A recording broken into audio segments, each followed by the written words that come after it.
அதாவது இஸ்லாத்தினுடைய கடமைகள்ல 5வது கடமை என்று சொல்லப்படுகிற ஹஜ்ஜி கடமையை நிறைவேற்ற செல்லும் பொழுது பெரிய அளவுக்கு விளம்பரம் செய்து விருந்து வைத்து நோட்டீஸுகள் துண்டு பிரசுரங்கள் விநியோகித்து டிஜிட்டல் பேனர்கள் வைத்து சோரட்டிகள்லாம் எழுதி தடபுடலாக மாலையெல்லாம் போட்டு அவங்களை அனுப்புறதுக்காகவும் வரவேற்பதற்காகவும் எல்லாம் பெரிய ஏற்பாடுகள்லாம் செய்கிறார்கள்.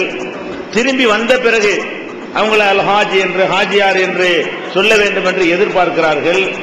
இது இஸ்லாத்துல உள்ளதா என்று கேட்கிறாங்க. முதல் விஷயம், ஒருவர் ஒரு கடமை அல்லாஹ்வுக்காக செஞ்சார்னு சொன்னா அதை அவருக்கு பின்னாடி அதை பட்டமாக ஆக்கலாமா என்றால் இதுக்கு மார்க்கத்தில் இடமே கிடையாது. நான் கேட்கிறேன், ரசூல் ஸல்லல்லாஹு அலைஹி வஸல்லம் ஹஜ்ஜுக்கு போனாங்களா இல்லையா? யாராவது ரசூலுல்லாஹ் ஹாஜியார்னு சொன்னீங்களா? ஹஜ்ஜுக்கு நீங்க போறதை விட முதல்ல யார் போனா? அந்த உம்மத்துல ரசூலுல்லாஹ் போனாங்கல்ல. ரசூல் ஸல்லல்லாஹு அலைஹி வஸல்லம் ஹாஜி தானே. அவங்களுக்கு ரசூல் அல்ஹாஜ் ரசூல் ஸல்லல்லாஹு அலைஹி வஸல்லம் சொன்னார்கள் எந்த அஜர்த்தாவது பயன் பண்ணிருக்காங்களா? அபூபக்கர் சித்திக் ரலியல்லாஹு அன்ஹு ஹாஜி தானே, ஹஜ்ஜுக்கு போனாங்கல்ல. அல்ஹாஜ் அபூபக்கர் சித்திக் ரலியல்லாஹு அன்ஹு யாராவது சொல்லி கேட்டிருக்கீங்களா? எந்த புத்தகத்தில் எழுதியிருக்கிறாங்களா? அல்ஹாஜ் உமர் ரலியல்லாஹு அன்ஹு, அல்ஹாஜ் உஸ்மான் ரலியல்லாஹு அன்ஹு, அல்ஹாஜ் அலி ரலியல்லாஹு அன்ஹு யாராவது கேள்விப்பட்டிருக்கிறீங்களா? இப்படி ஒரு பழக்கமாவது ரசூல் ஸல்லல்லாஹு அலைஹி வஸல்லம் காலத்தில் இருந்திருந்தா அவங்களுக்கு சொல்லியிருப்பாங்க. அப்ப அந்த காலத்துல யாரு பேரோட இப்படி சொல்லி பார்க்கவே இல்லை. ஹஜ்ஜிங்கிறது அல்லாஹ்வுக்கு செய்ற ஒரு கடமை. இதற்கான கூலி அல்லாஹ்விடத்தில் எதிர்பார்க்கணும். எப்ப நம்ம போயிட்டு வந்து அல்ஹாஜ்னு மக்கள் சொல்லுவாங்க என்று எதிர்பார்க்கிறோமோ அந்த ஹஜ்ஜுடைய நன்மை நமக்கு கிடைக்காமல் போய்விடும். ஃபர்ஸ்ட் நீங்க விளங்க வேண்டியது என்ன, இந்த ஹஜ்ஜி பட்டத்துக்காக வேண்டி நீங்க போறீங்களா அல்லது ஒரு இபாதத்தை நிறைவேற்றுவதற்காக போறீங்களா? பட்டம்ங்கிறதுக்காக போனீங்கன்னா அந்த பட்டம் கிடைக்குமே தவிர மறுமையில ஒண்ணும் கிடைக்காது. இது என்னுடைய கருத்து இல்ல. நபிகள் நாயகம் ஸல்லல்லாஹு அலைஹி வஸல்லம் சொல்றாங்க, மறுமை நாளில 3 நபர்களை கொண்டாந்து நிறுத்தப்படுமா. 3 பேரும் யாருன்னு கேட்டா பெரிய பெரிய சாதனைகளை செஞ்சவங்க, பெரிய பெரிய நல்ல காரியங்களை செஞ்சவங்க. ஒரு ஆள் யாருன்னு கேட்டா அல்லாஹ்வுடைய பாதையில நல்ல காரியத்திற்காக தன்னுடைய உயிரையே தியாகம் செய்தவர். ஒரு மனுஷன் செய்யற தியாகத்துல உயிர் தியாகத்துக்கு மேல ஏதாவது இருக்குமா? காசு பணத்தை யார் வேணாலும் செய்யலாம், உசுர கொடுக்க முடியுமா? முடியாது. ஒருவர் நல்ல பணிக்காக வேண்டி உயிரே போனாலும் பரவாயில்லைன்னு சொல்லி உயிரை கொடுத்திருக்கிறார். இவங்களுக்கு என்ன கிடைக்கும் மறுமையில தெரியுமா? உயிர் தியாகம் செய்தவர்களுக்கு எல்லா பாவமும் மன்னிக்கப்பட்டுவிடும். நபிமார்களுக்கு அடுத்து ஒரு நிலை இருக்கிறது என்று சொன்னால் அது உயிர் தியாகிகளுக்கு கிடைக்கக்கூடிய ஒரு நிலைமை தான். அப்ப அவ்வளவு பெரிய அந்தஸ்து உங்களுக்கு இருக்குல்ல, அவரை கொண்டா நிப்பாட்டப்படும். யார? உயிரை தியாகம் பண்ணார்ல, அவரை கூப்பிட்டு எல்லாம் என்ன செய்வான்? என்னப்பா நீ செய்த? உனக்கு நல்ல ஆரோக்கியத்தை கொடுத்திருந்தனா, நல்ல திடகாத்திரமான உடலை கொடுத்திருந்தனா, நீ என்ன செஞ்ச? அவர் என்ன சொல்லுவாரு? உனக்காக உசுரையை தியாகம் பண்ணிட்டனே. அல்லாஹ் என்ன சொல்லுவான்? நீ உசுர தியாகம் பண்ணு சொல்லு, எனக்காக சொல்லாத. நீ உசுர தியாகம் பண்ணு நிஜம், எனக்காக வேண்டிய பண்ணுன. எல்லாரும் உன்னைய வீரன் என்று தியாகி என்று போற்றணும், எல்லாரும் உன்னைய வீரன் என்று பாராட்டணும், அதுக்கு தானே பண்ணுன. உலகத்துல பாராட்டி போட்டாங்க, இவனை இழுத்துட்டு போங்க நரகத்துக்கு. அப்ப உயிரை ஒருத்தன் தியாகம் செஞ்சிருக்கான். ஹஜ்ஜி கூட சின்ன விஷயம். ஒரு மாசத்தை தியாகம் பண்ணிருப்பீங்க, 1 லட்சம் ரூபாயை தியாகம் பண்ணிருப்பீங்க, ஒட்டுமொத்த லைஃபையே தியாகம் பண்ணிருக்கான் ஒருத்தன். இவன் நல்லா என்ன செய்யறான்? தூக்கி நரகத்துல போடுவன. இவன் பெருமைக்காக வேண்டி ஒரு இபாதத்தை செஞ்சிருக்கான், ஒரு வணக்கத்தை செய்யறான், தியாகத்தை பண்றான். எதுக்கு பண்றான்? 4 பேர் நம்மளை வீரன் பாராட்டணுங்கிறதுக்காக செத்து போயிருக்கிறான். இவன் எல்லாம் தியாகி கிடையாதுன்னு அல்லாஹ் சொல்லிடுவான். அப்ப ஹஜ் இதை விட பெரிய காரியமா? உயிரை தியாகம் பண்றதை விட ஒரு பெரிய காரியமான்னு கேட்டேன். அப்ப அவனுக்கு எந்த கதினா நம்ம கதி என்ன ஆகும்? அதே மாதிரி ரசூல் ஸல்லல்லாஹு அலைஹி வஸல்லம் சொல்றாங்க, 2வது ஒருத்தனை கொண்டு வருவாங்க. அவன் யாரு? பெரிய செல்வந்தன். செல்வந்தன்னா தனக்காக வைத்துக் கொண்ட செல்வந்தன் இல்ல, அள்ளி அள்ளி கொடுத்த செல்வந்தன். பொருளாதாரத்தை அல்லாஹ் நிறைய கொடுத்திருந்தா அதை என்ன செய்யறான்? எந்த நல்ல காரியமா, பள்ளிவாசலா, ஏதாவது கல்யாணமா, காட்சியா, கிணறா, குளமா, பள்ளிவாசலா, மதரசாவா, எதா இருந்தாலும் அள்ளி அள்ளி கொடுப்பான். அந்த மாதிரி நல்ல காரியங்களுக்கு கணக்கு வழக்கு இல்லாம அள்ளி அள்ளி அள்ளி அள்ளி கொடுத்து என்ன செஞ்சிருப்பான்? தர்மங்களை சொல்லி நிறைய சேமிச்சிருப்பான், நன்மைகளை. அவனை கூட நிப்பாட்டுவாங்க.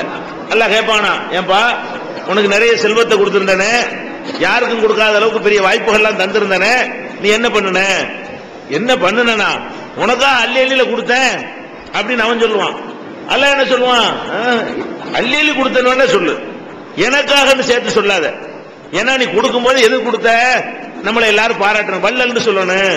பெரிய தயாளன் என்று சொல்லணும், பெரிய கருணையாளர் நம்மளை சொல்லணும் அப்படின்னு சொல்லி உன்னைய மக்கள் பாராட்டணுங்கிறதுக்கு தானே நீ கொடுத்த. பாராட்டிட்டாங்க. இங்க ஒண்ணும் கிடைக்காது. நீ கொடுத்ததுக்கான நன்மை எதை எதிர்பார்த்து நீ கொடுத்தாயோ அது உலகத்தில் உனக்கு கிடைத்து விட்டது போ.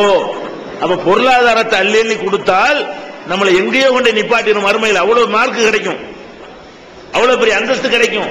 அந்த காரியத்தை ஒருத்தர் செஞ்சிருக்கிறான்.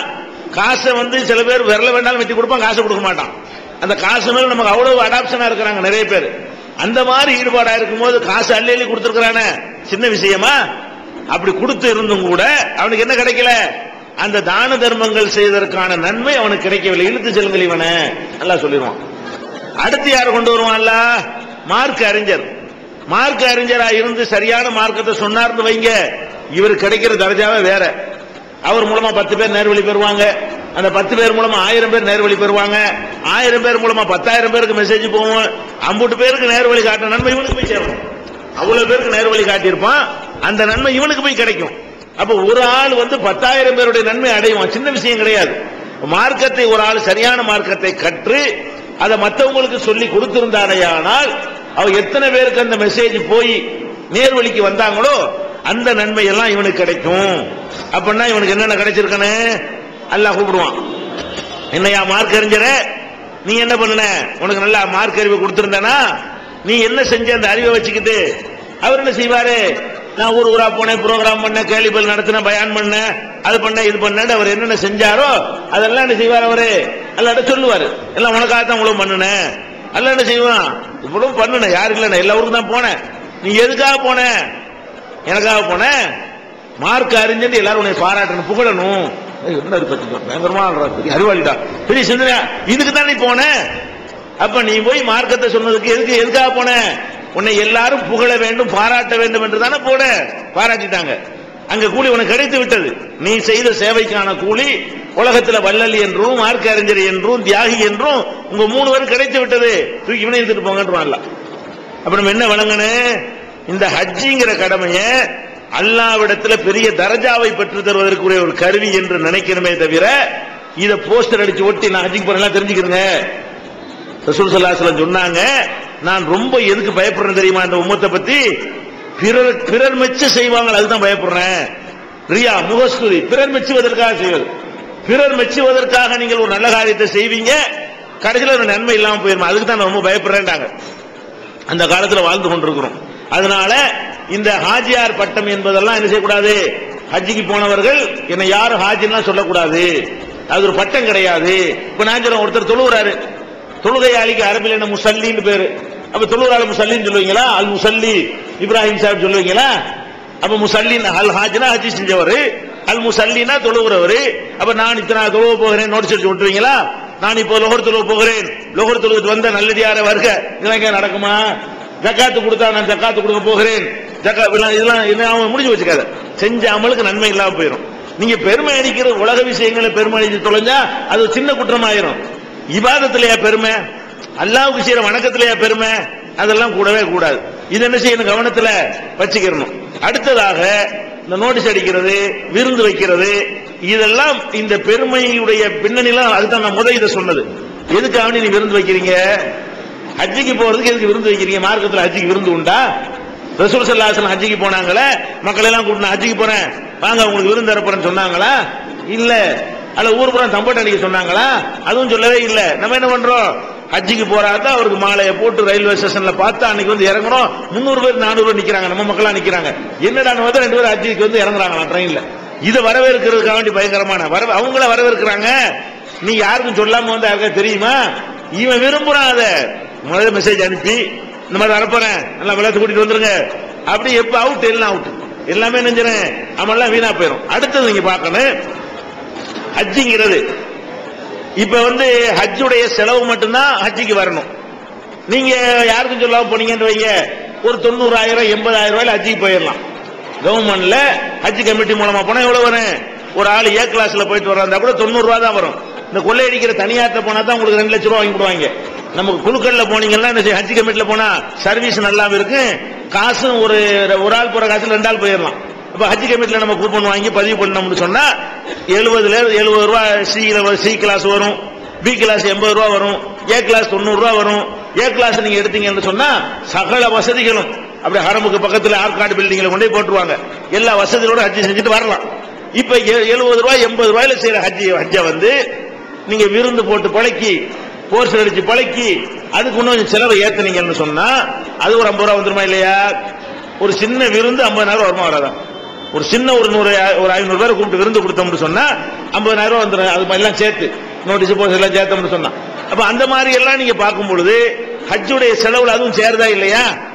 அப்ப குறைவான காசுல ஹஜ்ஜுக்கு போயிட்டு வரலாம் நினைக்கிறவன், ஹஜ்ஜுக்கு காசு இருக்கு, சோத்துக்கு விருந்து காசு இல்லைன்னு உட்காந்துருவான்லவன். நீங்க ஒரு பழக்கத்தை உண்டாக்கிட்டு போனீங்கன்னா அவனுக்கு ஹஜ்ஜுக்கு போற அளவு காசு இருக்கு, இந்த வேலைக்கெல்லாம் காசு இருக்காது. போஸ்டர் காசு இல்லையே, இன்னும் நான் தயாரிக்கலையே, சாப்பாடு போடுறதுக்கு உன்ன காசு வரலையே, வரவேற்பு கொடுக்கிற நிகழ்ச்சிக்கு உன்ன காசு நம்ம ரெடி பண்ணலையே அப்படின்னு நினைச்சு ஹஜ்ஜு செய்வான் அவன். அப்ப நம்ம ஒரு கெட்ட காரியத்தை நம்ம பழக்கி கொடுத்தோம்னு சொன்னா எல்லாருக்கும் அந்த சுமையை சுமத்துறவர் ஆயிரும். ஒருத்தரும் சொல்லாம போயிடுவாங்க. ஹஜ்ஜுங்கிறது வந்து அல்லாஹ்வுக்காக சொல்ல போற செய்யற ஒரு காரியம். இதெல்லாம் தம்பட்டம் அடிக்காம போனதும் தெரிய வேணாம், வந்ததும் தெரிய வேணாம். அந்த மாதிரி நம்ம போனால்தான் நம்ம இபாதத்தை நம்ம காப்பாற்றப்படும். இல்லைன்னா இபாதத்து என்னவாயிரும், அழிஞ்சு நாசமா போயிடும். அது ஒழிச்சிடணும், நல்லது கிடையாது.